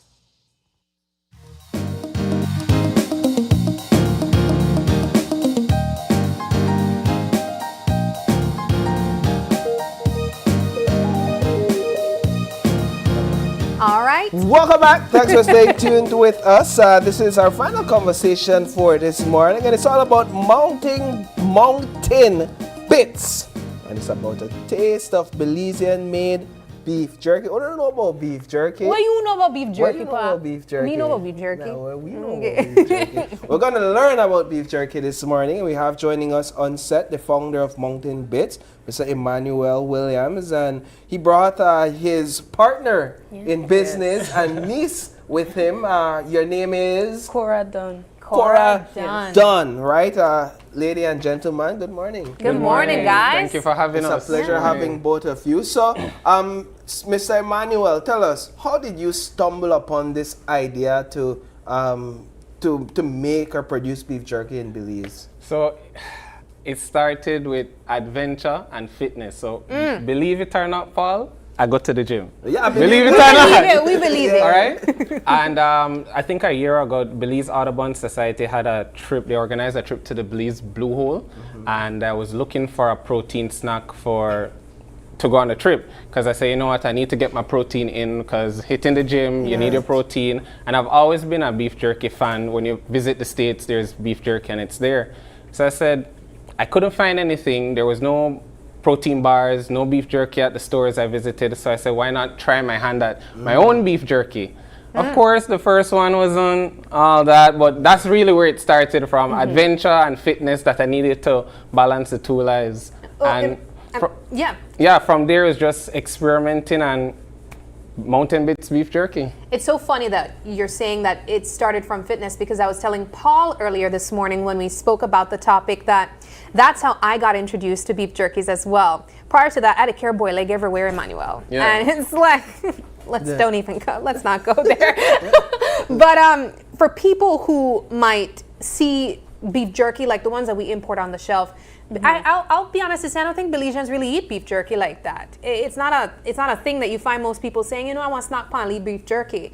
How do you make this something that Belizeans might be intrigued by, even if they don't go to the gym and need to count their proteins for macros?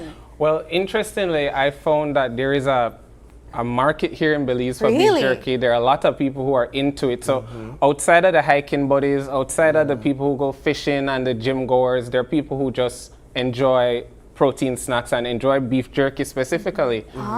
We went to a pop-up shop recently like a week or two ago, and there were just beef jerky enthusiasts who came and said they didn't know that, Look at that. It was a thing in Belize. Right, and that's the challenge, because I could say, for example, like my wife is into beef jerky, but it's not like easily available where you could just walk in the store and beef jerky, all right, I could grab one. You could tell the one when I look like it sit on the shelf for a while. So it's about fostering that community, right? That already exists. Yeah, and I mean, it's a healthy snack. It's protein, lean protein. So with beef jerky, through the process, you we cut around the fat. There's no fat.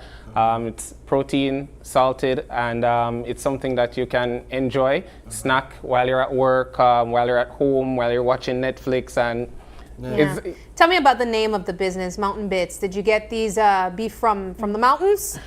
Actually, no, not from the mountains, but I enjoy hiking, and because I hike a lot, it just came naturally to name it Mountain Bits, bits of beef, and Mountain Bits beef jerky came from just being a lover of hiking. And if you notice on the back of the product, the back label says it's inspired by our very own Victoria Peak. Ah, yes. Yeah, so Victoria Peak is one of the second highest mountain peaks in Belize, accessible. And it's really through the whole hiking experience and even our front logo, it's not Mount Everest, Sabrina. This is actually a cartoonized photo of Victoria Peak. Yes, inspired by Victoria Peak, it says here. Yes, so again with hiking, I went to the Coxcomb where they had Ben's Bluff Trail, and this is a cartoonized photo of Victoria Peak from Ben's Bluff. That's so beautiful. I want to bring your partner in crime into the conversation. Tell me what you do. Hello. Yes. What do you do? How you get introduced to this business? So it was around Christmas, we were over, and me and my uncle Emmanuel, we began talking, and he was like, what do you like?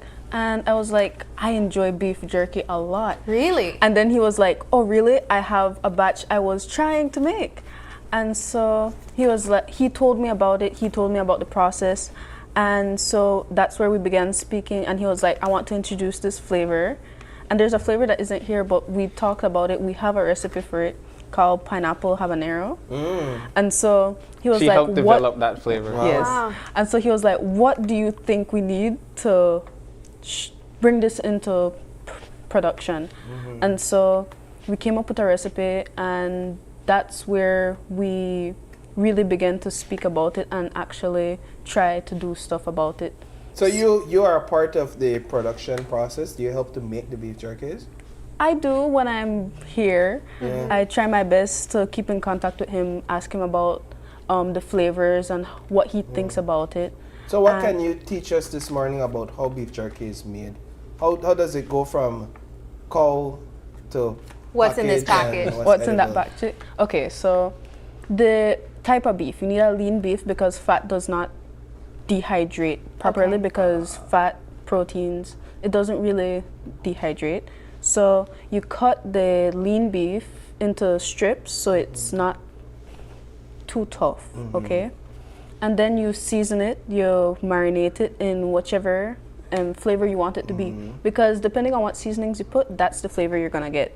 Right. And the measurements are very important as well because just a bit more salt could make it very salty because of the type of cut of beef it is. Oh, wow. And so then again, you have to measure how long you dehydrate it for because if you dehydrate it too much, it becomes too tough again and it won't be very edible. But the dehydration process just takes out the moisture and the room for bacteria to grow, so that's what makes it edible. Okay. What's your favorite flavor here? My favorite flavor is the barbecue and the spicy teriyaki. Yeah, I have the spicy teriyaki. I was instantly drawn to this. Well, I just got my hands on this one only because it looks very interesting. Root beer flavor? Yeah. What are the flavors? Tell us about the flavors. The flavors are pineapple habanero, as Cora said, tropical firewood, root. A tropical firewood. Yeah, it's a smoky, smoky flavor, not too much heat, just mild heat. Okay. Spicy teriyaki, barbecue, and root beer. Now with the root beer, we like to say that it has a fan base of its own. You know, it's acquired taste, right? It has a fan base of its own. Does it remind you of a Coke Zero? Because I know feel what like root beer tastes yeah, like. I know. Yeah. But I'd love to try this just because it sounds Certainly. very unique. You want to try this with me, Paul? I want to try this spicy. You can still try this, Paul, on air. Can we open? Yes, okay. please. All right, let's try, and then we'll try this spicy teriyaki. Okay, cool. We can do that because just the flavor of it. I really like the packaging and the fact that tell us a bit about paying attention to detail in terms of the nutritional facts. So so in terms of packaging, the Bureau of Standards actually have legislation for small business and business generally how we should present packages in Belize. It's at minimum, all packages should have the ingredients, the allergy warning. So if you're allergic to soy, we have it there. There's an allergy warning there. The nutrition facts have to be visible so that consumers can know what they're consuming. And of course, you need to ensure or put other relevant information such as who are the manufacturer and distributors of the food product, and these are all based on the Bureau standards labeling requirements for meat products in particular. So we followed in line with what the Bureau standards had in terms of minimum, and then just add a splash to it in terms of details about Belize, the story about Belize and that kind of thing. All right, so when you open it, you smell the root. I know, I flavor, smell. right? No, I didn't smell the flavor, but I smell a lot of flavor. It smells beef. very seasoned. It smells very seasoned indeed. You don't smell beefy. It You smell smells like to me like, you know, like when you cook beef, like, you know, you cook one pot of beef and you kind of get a beefy smell. something must be wrong with my smell, because I don't smell it. Smeller. You know, smell beefy. No, yeah. Okay, thoughts on it? That's the root Oh, beer. this spice. Yes. It is beef. This is really good. I really like it. I We're like a part of the spice. fan base for root beer. But the thing is, the root beer isn't like that prominent to me, like where it It overtakes. has like a sweet It then has the So, sweetness yeah, to it. the root beer is more complex in terms of its flavor profile. This tastes good. Very Flavor profile, yeah. Who would not like this? Amazing. Let me put this in. I want to go to the spicy teriyaki. The spicy teriyaki happens to be like a crowd favorite. I could eat that whole pack. Everyone loves. It's all And you yours. didn't want to try it. And it's the whole pack that's 40 calories. Yes, yes. So it's The whole pack for 40, just the 40 nutrition calories. arrangement is based on the entire package. Oh my God, Can I that's ask for one really detail good. here though? Because at the back it says 5 grams of protein, but at the front it says 7. Yes. So here for the protein arrangement is actually what's on the nutrition label because it's based on data. Okay. But in terms of customer attraction, the 7 grams is a more unique seller because when you put the whole package So together, it's marketing. Marketing. Yes. Got you. Okay. Dang, the tricks of marketing. All right. That was really good, right? I love that. I At a love part that, of the committee, root beer, beef All right, jerky. this one got a different smell. Again, you still get that beefiness. It smells teriyaki like. But you can actually see the spices. The spices, yeah. I don't So know this is gonna be. This is like red pepper flakes. Yeah.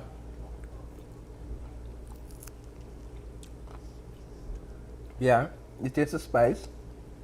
Not beef jerky is chewy, right? Yeah. So you have to prepare for what kind of a chewiness to it. It's not so chewy that you can't chew it. Ooh, the spice hits with this one, bro. It tastes like teriyaki as well. Oh my God, this is so good. This is amazing. So what's your favorite? My favorite is the tropical firewood. All right, we have to try it before we go. And it's really because the tropical firewood, when I was experimenting, I shared with a lot of people, and this was the one where most people reacted positively to. And that's when I realized after I tasted, I'm like, I think I'm onto something. I figured it out. So really, the tropical firewood is like the baseline for all the other flavors, like in terms of its profile. And because it's the first one that I really pinpointed and figured out that, all right, I think I have something going here. Yeah. It's my favorite. As far as much as you said this is an acquired taste, out of the two so far, root beer is my favorite. Really? Oh, really? Yeah. Yeah. Oh, wow. And the spicy teriyaki, I would eat this if I want a nice hit of spice. Yeah. Because it gives you that hit of spice, but it doesn't compromise on the flavor and the beef that you're trying to So get out of it. I love spicy food in general, so I'm more drawn to spicy the one. flavor of spicy teriyaki. But root beer was really good to me. I like the little sweetness that you get. Yeah. Yeah, that was great. No, we don't have time to try all of them on set. I wish we did. But how can people get their hands on these? We're on currently we're on Facebook and Instagram. We hope to be in stores at some point or by the end of the year. Yeah. So you can contact us at Mountain Bits Beef Jerky on Instagram and Facebook and message us, DM us for orders. And what's the prices? Because I see different packaging sizes. Yes. So we have 3 sizes. Yes, we have 3 sizes. So we have these small ones. These are the 1 ounces. They're for $8. We have the 2 ounces, which are for $12. And we have a bigger pack called the Adventure Pack, which is 3 ounces, I believe. Yes. And it's for $16. Oh my gosh, that is insanely affordable. Guys, I totally encourage you to try Mountain Bits if you're into fitness or if you just want to snack. I know a lot of people, when they have sedentary jobs and they're sitting in the office all day, instead of buying unhealthy chips, try some protein, and it's also healthy for you as well. Excellent. All right. Well, thank you guys so much for joining us. This was a really fun segment, very informative as well. And it's made in Belize, so definitely support Belizean-Made products as well. We wish you guys all the best. Thank you very much. Thank you so much. All right, we do have to take our final break, and you're going ham, or you're going beef on that beef jerky. Yeah, you talk. All right. When we come back, we'll wrap things up.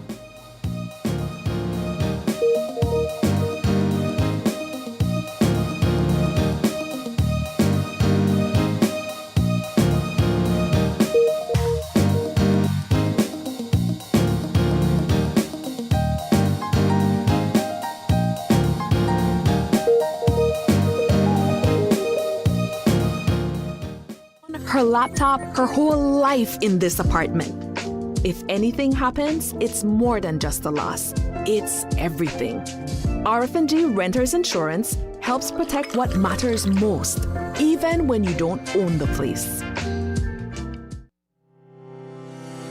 Enhanced service and faster sickness benefit claim processing are at your fingertips with SSB's healthcare feature, accessible via the My Social Security self-service portal. Your convenience during illness is key. Now your doctor can certify your period of illness, and your employer can confirm your employment details digitally, eliminating the need to visit our office. But wait, it gets better. You can also review the medical certificate provided by your doctor in your My Social Security account, along with real-time processing updates, keeping you informed. To ensure a smooth process, always review your electronic medical certificate before you hit submit. Upon submission, your employer is notified via email of your claim submitted to SSB and must respond within 48 hours for your claim to be automatically processed. For more information, check out our guides on our website and YouTube pages. Social Security at your fingertips. Before our grid reached across Belize, it was built by generations of Belizeans committed to connecting communities and powering progress. Through the hands, the dedication, and the vision of our people, the grid grew with Belize. A nation built through strength and resilience, and a network built pole by pole.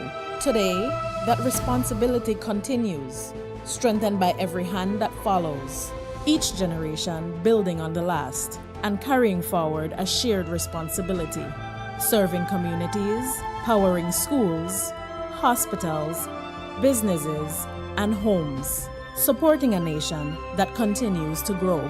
Belize Electricity Limited. Built to serve, serving Belize.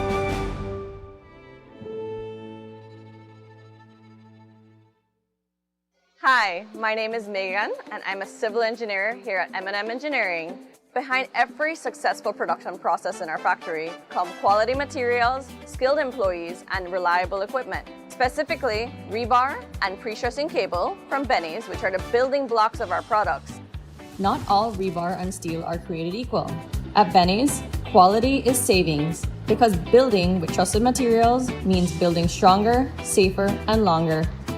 Through Benny's Enterprises and Banquet, M&M Engineering has access to the highest quality products and heavy-duty machinery that help us improve efficiency, maintain productivity, and provide the most reliable solutions to our clients. Best for you and best for me. At Benny's, it's the quality. Benny's, quality and saving.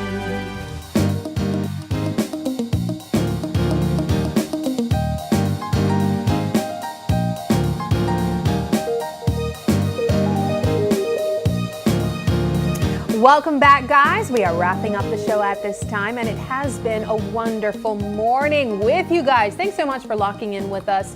Thank you to our guests who joined us as well. It is August 13th, and if you're celebrating a birthday today, happy birthday to you. If you'd like to give a birthday shout out, or if you have any questions, comments, or concerns, drop us a line at oye@greaterbelize.com. You could also catch us live on Facebook every weekday morning at Open Your Eyes BC, or on Instagram for all behind the scenes highlight. That's OYE Belize. We even have TikTok. Yeah, we are start go live back on TikTok again, but we also produce content and post it on TikTok. That's openyoureyes.bz.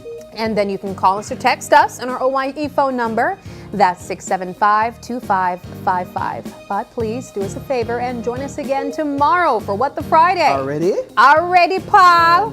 When you open your eyes and start your morning right. Until then, be sure to keep your eyes, your mind, and your corazon, your heart, wide open. Have a wonderful Thursday, guys, and we'll catch you tomorrow. Bye. Stay beefy, stay jerky.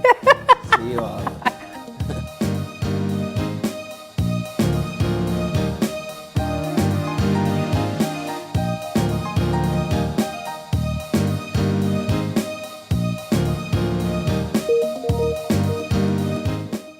Open Your Eyes was brought to you by the Belize Bank, our country, your bank, and Smart, bringing people together.